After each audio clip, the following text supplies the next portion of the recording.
Hey, what's up guys? I hope that all of you are doing well. So there's a new March update available for the Samsung Galaxy S24 Ultra that you guys might be missing out. So today in this video, we will check out that update.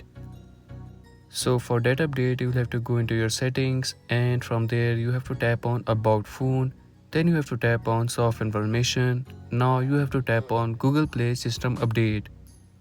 So as the Google Play System update is on the February 1st, 2025, and now we have the latest update of March with the update size of 49 MB in size, and it is the latest security update from Google to keep your device safe and improve the device stability. So first of all, you will have to download this update, and until the update is downloading, let's talk about the One UI 7 update.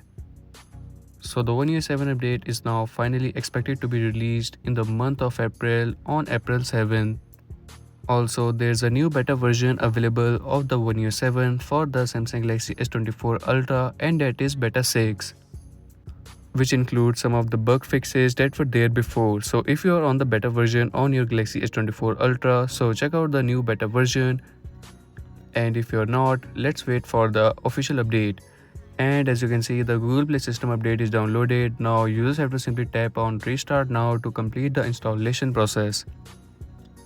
Your device will automatically restart during this installation process, and once it is complete, you will get to see that your device is up to date on the latest version of March 1st, 2025. And that's it for today's video. This was a new stability update available from Google that you guys might be missing out on your Galaxy S24 Ultra. So do check it out and let me know in the comment section that have you got this update or not yet, and if you're new on the channel, so make sure to like and subscribe.